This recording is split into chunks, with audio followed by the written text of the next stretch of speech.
मार ले बस हो गया भजन, मन की तरंग मार ले बस हो गया भजन। हाँ।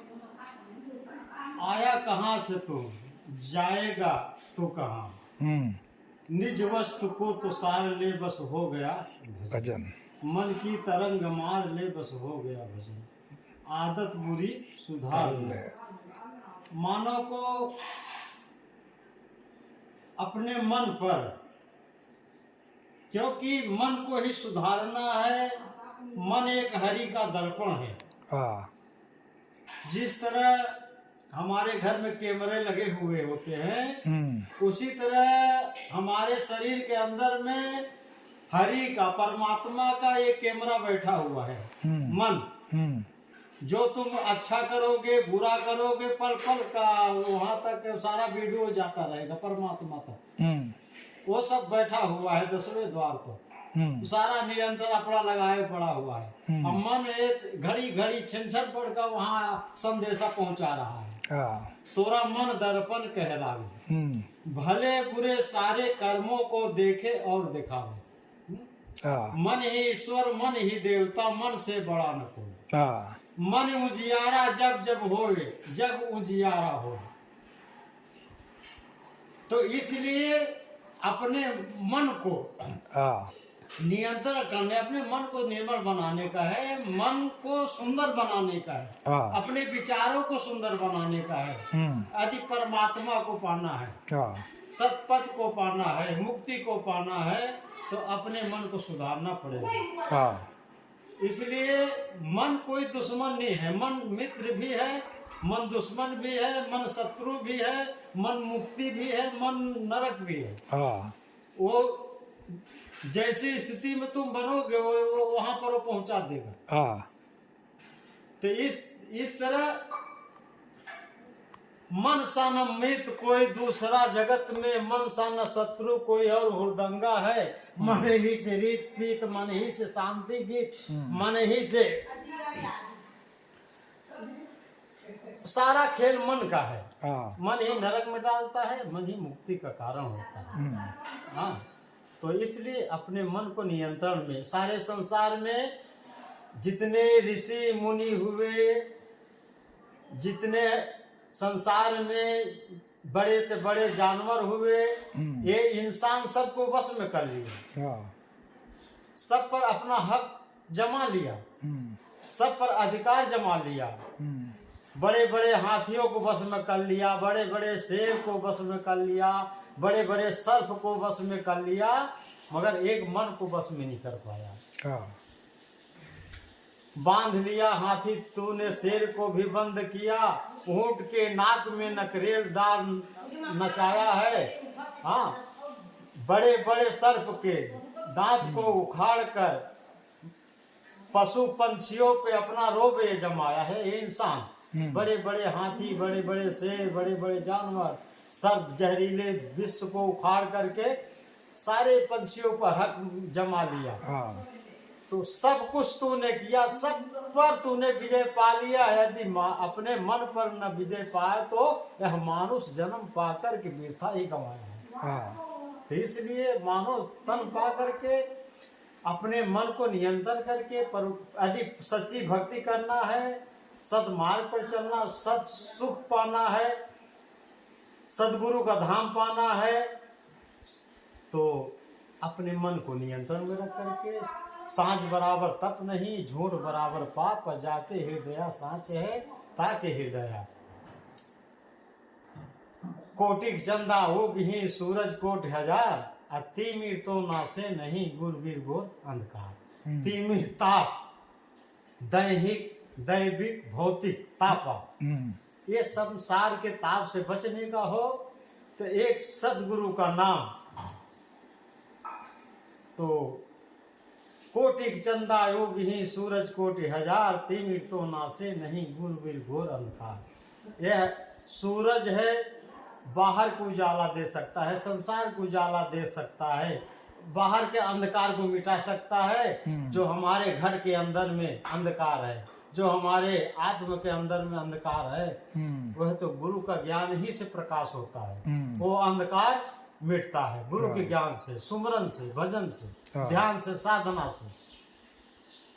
जहां पर सूरज का रोशनी नहीं पहुंचता, ऐसे ऐसे घने घने जंगल है, वहां पर एक से एक जहरीले कीड़े, एक से एक जहरीली वनस्पतियां वहां पर पैदा होती है, जहां पर सूरज का किरण नहीं पहुंचता, घने घने जंगलों में। उसी तरह जिस घट में गुरु का ज्ञान प्रकाशित नहीं होता, उस घट में बड़े बड़े जानवर पैदा हो जाते हैं, जन्म ले लेते हैं। काम है, क्रोध है, अहंकार है, लोभ है, आशा है, तृष्णाएं है, राग है, द्वेष है, ये बड़े बड़े जहरीले आदमी को चैन से जीने नहीं देते, शांति से जीने नहीं देते, प्रदूषण फैलाए रहते हैं। और जब ये गुरु का ज्ञान वहाँ प्रकाशित जब तक नहीं होता तो ये मरने वाले मिटने वाले नहीं है। और जब गुरु का ज्ञान प्रकाशित हो जाता है ना, ये सारे नाश हो जाते हैं, सारे विनाश हो जाते हैं। तब क्या उजाला ज्ञान का, दया, गरीबी, बंदगी, क्षमताशील स्वभाव, इतने लक्षण साध के कहें कभी विचार। दया है, गरीबी है, बंदगी है, विचार है, अच्छे विचार, शांति है, सारे तुम्हारे घर के अंदर में पैदा हो जाएंगे तो तुम सुख शांति से। ये कब मिलेगा? बिना सत्संग से नहीं मिलता। हमारे सत्संग में जाने से विचार में परिवर्तन आते हैं। क्योंकि गंगा नहाने तो वहां पर बहुत जाते हैं, बाहर का पाप धुल जाता है, अनेकों पाप धुल जाते हैं, मगर मन की वृत्ति नहीं बदलती। वहां रहने वाले कितने उचंगे हैं, 2-2 3 बार नहाते रहते हैं, मगर उनका पाप करने की वृत्ति नहीं बदलती। तो सदगुरु कबीर साहब कहते हैं, करो विचार तो सब दुख जाए। सत्संग में जाने से, संतों के संगत में जाने से हमारे मन का विचार बदल जाते हैं, स्वच्छ हो जाते हैं। एक बार एक कुंभकार, गर्मी का समय आया, थोड़ा मिट्टी को मला रगड़ा, वो जा रहा था चीलम बनाने कि कुछ धंधा करूं, आजकल चीलम पीने वाले ज्यादा हो गए हैं, थोड़ा धंधा पाती करूं।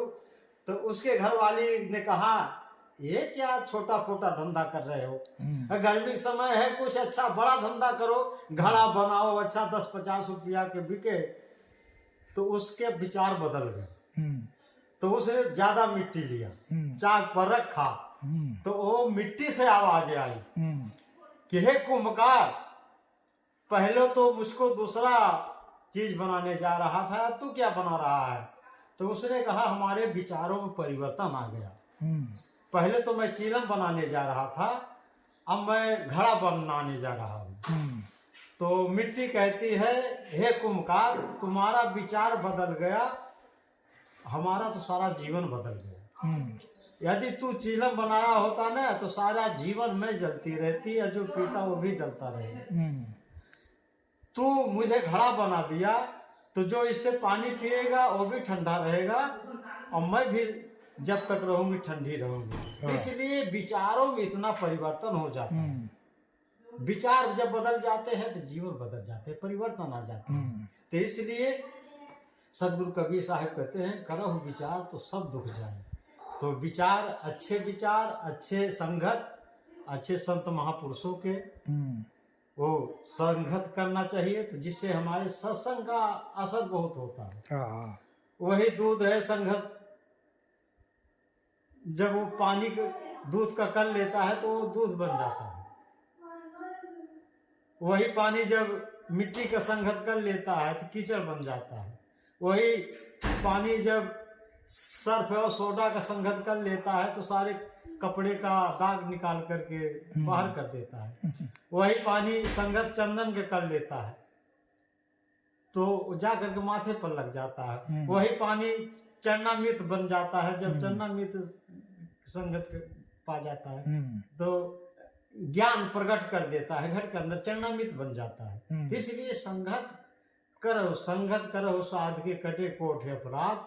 हाँ, 8 संगत कूर की 8 पहर उपाध। इसलिए वो दुख में डालने वाला है। असंतोष संग तुम्हें तुम्हारे सतमार्ग पर ले जाने वाले हैं। जीवन को सुंदर बनाने के लिए, अपने परिवार के संस्कार बनाने के लिए, परिवार को सुंदर बनाने के लिए, तो इसलिए हमें अच्छी संगत करना चाहिए, अच्छे संतों की संगत में जाना चाहिए।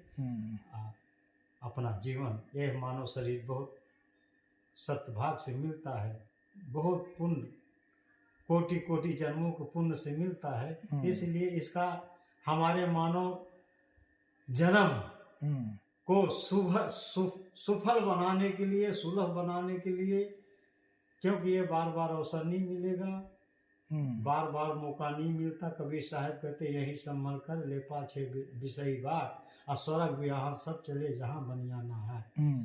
क्योंकि आदमी मरने के बाद कोई कहे कि स्वर्ग पहुंच गए थे, गलत बात है। मरने के बाद तो जो जैसा कर्म किया रहता है, कबीर कहें पाछे पछताई यह घर से जब वो घर जाई। हे मानव, जब तू मानव शरीर पा करके सुधार नहीं किया तो गधा के योनि में जाएगा, घोड़ा की योनि में जाएगा, एक एक जानवरों की योनि में जाएगा, तो वहाँ कोई सुधार का चांस नहीं रहेगा। वहाँ केवल भोग भोगने का रहेगा, क्योंकि ना वहाँ गुरु मिलेंगे। यहाँ तो गुरु है, संत है, माता है, पिता है, शिक्षक है, बढ़िया सुंदर घर है, खाटला है, पाटला है, माटला है, सारी सुविधा है। यह मानव शरीर ही भजन का ये साधन है, मुक्ति का धाम है। इसलिए मानव शरीर पा करके चूके अब की घात, आ जाए पड़े बहुचक्र में सहे घनेरी लाभ। जो मानव चूक जाता है मानव शरीर पा करके, तो कहें कबीर जाए पड़े बहुचक्र में सहे घनेरी लाभ। इसलिए मानव जन्म बहुत भाग से मिलता है। इसको गुरु कृपा समझ करके, परमात्मा कृपा समझ करके सतमार्ग पर चलो, भजन करो, सत्संग करो, संतों की संगत करो, अपने माता पिता की सेवा करो, अपने बड़ोले के वचन पर चलो, अपने जो हमारे घर में बड़े बूढ़े हैं उनके वचनों पर चलो, गुरु मार्ग पर चलो, तो तुम्हें दुख आने वाला नहीं है। तुम्हें हमेशा तुम्हारे जीवन में सुख शांति रहेगा। इसी के साथ मैं अपने वाणी को विराम देता हूँ। बोलिए सदगुरु कबीर साहिब अपने अपने माता पिता की, अपने अपने गुरु महाराज की जय।